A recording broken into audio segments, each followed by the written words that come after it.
Hi friends, I hope everyone's doing well. This video in a way is a continuation of my previous one, which is a third installment of my monoprinting tutorial series. I'll be working on these unfinished and unsuccessful prints. This image transfer print was made in that video, and it's a good ground layer for a collage.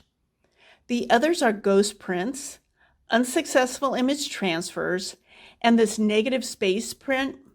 It was made when I put a blank piece of paper on top of a magazine image that was being transferred to the gel plate. My plan is to see if I can salvage these prints and transform them into interesting pieces of art. I'll go over more details in each section, so let's get started. I'm starting this section by showing you how I created the ghost prints. This is a collage that I monoprinted in my last video. I'll link it in the description area if you haven't watched it. I'll reference it a few times in this video. After I monoprinted on the collage, there was enough paint on the gel plate for a ghost print or two. I removed the paper mask from the gel plate, then applied these two paints. I used too much paint, so you'll see me trying to remove some of it onto a scrap paper. I could have removed more because not all of the paint was transferred to the paper.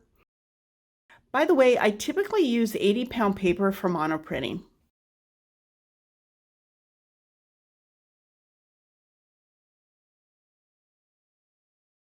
Even though it's not a perfect ghost print, I knew I could work with it.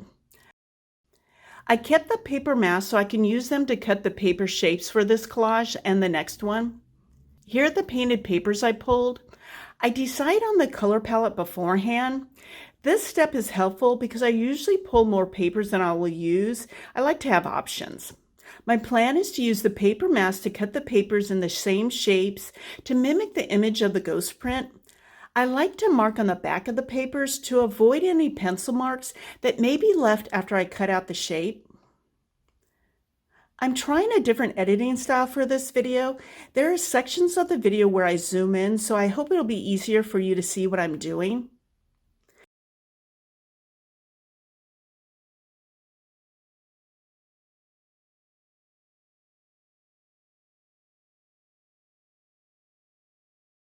By the way, I'm using an extra strength glue stick off camera to apply the glue to the collage papers.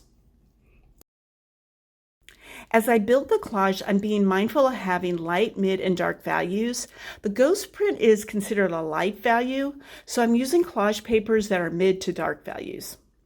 I'll add music while you watch me finish this collage.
Here's the finished collage. I'm not sure which orientation I like better. If you have a preference, let me know in the comments section. I think it has a good balance of light, mid, and dark values. There's a good variety of different pattern paper to make it interesting to look at. I'm happy with the way it turned out. Let's go on to the next ghost print. There was paint left on the gel plate from the previous ghost print, so I decided to try another one. Since there was enough paint left over, I only used one additional paint color, which is this green-blue light. This time I used a small amount of the paint to see if I could get a good print. This ghost print turned out to be about the same as the previous one. It's a good base layer for a collage. This time, instead of mimicking the shapes of the paper masks, I'm working on a negative space shapes. I'm still using the mask as guide for those shapes. The color palette this time has blues, burgundies, teals, and a yellowish orange. The basic design will be similar to the previous collage, but it will have a different look due to the negative space shapes and the color palette.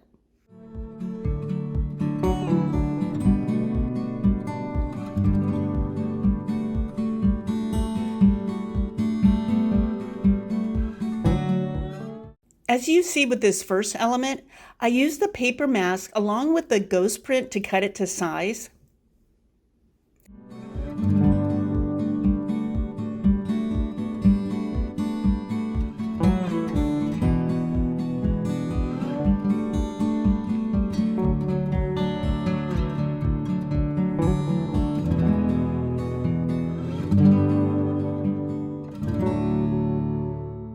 Since I'm filling in the negative space, this area that won't have any collage elements wasn't as defined as I would have liked. I'm using the two paper masks to help define the shape as I add more teal green paint in this area. I'm not concerned about exactly mimicking the texture that came from monoprinting, more so to loosely add more paint in this area. I'm using an old stencil brush to apply the paint. I'll add music again while you watch me finish this collage.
Here's the finished collage. Again, I don't know which orientation I like better. Let me know if you have a preference. Same as the previous collage, it has a good balance of light, mid, and dark values. Also, it has a good variety of collage papers. Let's continue on to the next section where I start working on image transfer prints. This print was created in the same video that I mentioned earlier. It's a good base layer for a collage. I consider this print to have a mid-tone value. I pulled papers in light, mid, and dark values. I must admit that I pulled too many purple papers. I did narrow the selection for the aqua, dark teal, and pink papers. The pink papers will be accent color, so I will use it sparingly. My design idea for this collage is that it will have a diagonal composition. The papers will have torn edges. I think the torn edges will contrast nicely with the straight edge letters. So I'll add music at this point. We'll talk again once the collage is finished.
Here's the finished collage. I like how the diagonal composition is subtle. It has a good variety of size and shape elements. The pink accent is a good contrast against the purple, aqua, and teal papers. All in all, I'm happy with the way it turned out. Let's continue on to the next one. This section starts with a short clip from my previous video to show how the negative space print was created. It turned out to be a clean print, so I thought it'd be fun to see what I could do with it. The plan is to start by adding blocks of color using this Coors High Chroma watercolor set, then add some collage papers on top. I'm lightly drawing a few straight lines as a loose guide for the blocks of color. I don't necessarily want perfect straight edges. I tend to paint similar shapes on an angle if there isn't some sort of guide. I want the shapes to have different widths and slightly different lengths. As I'm painting, I'm being mindful of balancing the colors around the surface. Also, I'm using a size 8 long round brush.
Here are the papers I pulled. I restrained myself from pulling too many. These papers will be used sparingly, almost as accents. I think the colors will work well with the painted section. I'm starting with the orange paper because I thought this area of the collage needed an orange element to balance the other two orange shapes.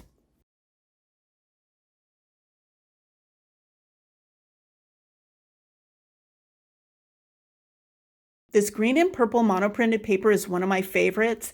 There's a good contrast along with a pleasing pattern. I like that the purple pattern has some variation of color. Also, it has good texture. As I did with the painted layer, I'm being mindful of balancing the colors of the papers and varying the widths and the lengths. Also, with this layer, I don't want to cover up too much of the painted area.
Here is the finished artwork. I haven't created anything like this collage before. It was a fun process. I typically don't use magazine image transfers in my artwork, but I can see using it in this way. The next two sections are magazine image transfer prints that didn't turn out successfully that I want to see if I can salvage. This monoprinting section was not included in my previous video. It didn't turn out successfully, so I wasn't sure how to remedy that. The process started out in the right direction by having a thin coat of black paint covering the whole gel plate. The rose image had a strong contrast against the solid white ground, which is good to have for a successful image transfer. As you can see, the rose had a clean transfer onto the gel plate. I used the baby wipe to clean up a few areas that had some paint smudges. Where I believe it took a wrong turn was where I applied too much paint on top of the image transfer. For this technique, it's better to have a thin coat of paint. As you will see when I pull the print, the aqua and pink paint removed a good portion of the black rose image. The leaf on the right side is completely covered by pink paint. I wanted to see if I could salvage it, so I saved it for this video. The first thing I did was add amethyst paint around the unpainted area of the print. I wanted extra room to work with that may be cut away later. I'm using a 3/8 inch angular shader brush to apply the paint.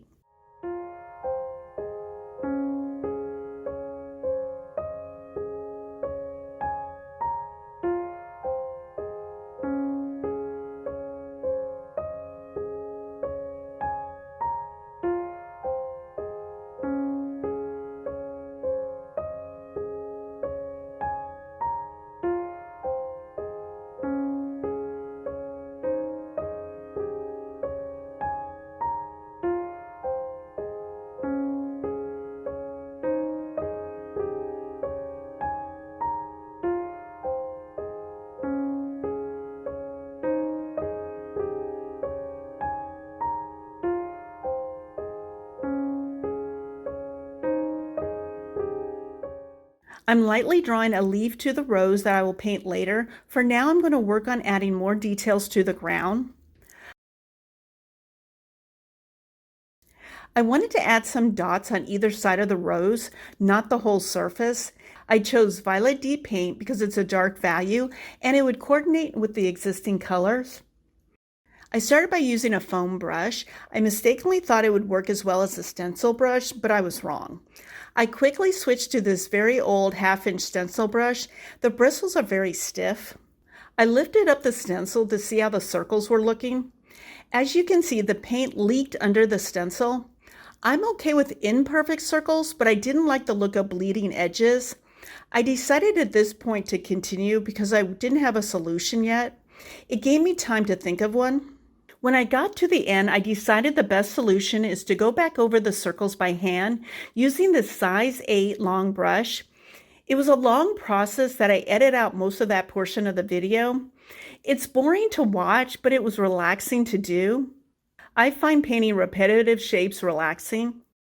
For the right side, I used the stencil to draw the circles with pencil. Then I hand painted all the circles. Again, I edited out most of that section of the video. I left a few circles unpainted because I wanted to paint the leaf on the right side along with the rest of the rose first. I wasn't sure if I wanted the purple circles by the leaf to be painted on top or underneath it. I'm using this black acrylic paint because it has a nice consistency, not too thin, not too thick.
Here's the finished artwork.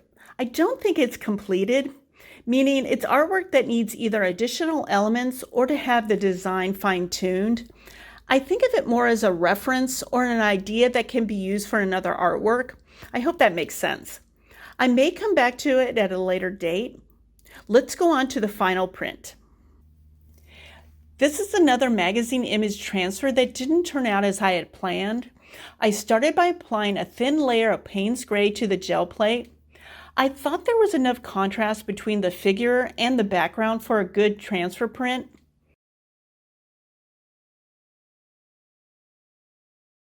After I pulled off the magazine page, I still thought I could get a good print. I cleaned up the edges with a baby wipe. As I was cleaning, I got the idea to wipe away some of the paint to add some contrast to the background. Thinking this step would help bring attention to the figure, I brought out copper and green blue deep paint to apply to the gel plate. I thought that applying the copper on top of the figure would help draw attention to it. The green blue deep on either side would cause the background to recede. Notice that I applied a lot of copper paint, too much as you'll see in a moment.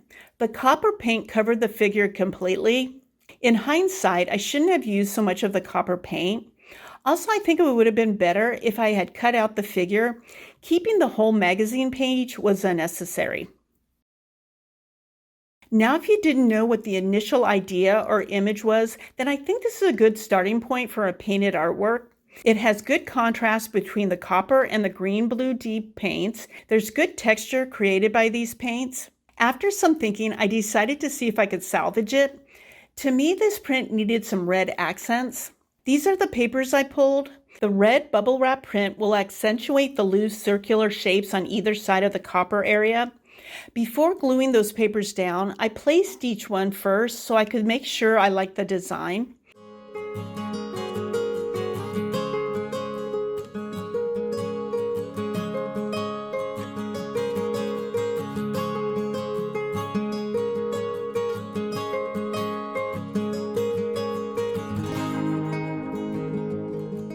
And I did, so I glued each one using the same extra strength glue off camera. Once all the circular shapes were glued, I moved on to the copper area. To accentuate this area, I cut long, thin, slightly curved shapes.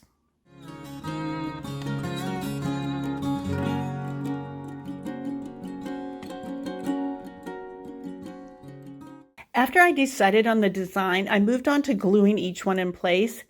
This time I used glitter glue because I like the thin nozzle to apply the glue to the narrow papers. I thought the glue stick would create too much of a mess and possibly get glued to the painted side of each shape. I brought out a piece of wax paper and an old brush for this process as well. The wax paper is better to use than a paper towel. It's easier to remove the glued paper from the wax paper. The brush will help to spread the glue evenly. Once the unpainted edges are removed, I think this artwork will be completed. It has a good, simple design. Before I trim the artwork, I like to cover it with a clean piece of wax paper. Then I place a heavy book or two on top of it to flatten the artwork and to make sure the glued papers are secured. Let's have a quick wrap up next. If you made it to the end of this very long video, thank you for sticking around. I hope it gave you some ideas on how to salvage unfinished or unsuccessful prints or artwork. I believe it's a good exercise in problem solving. This one turned out not to be a complete piece of art, but it can be used as a reference or a loose idea for another project. Let me know if you have any questions. Thank you for watching. Take care.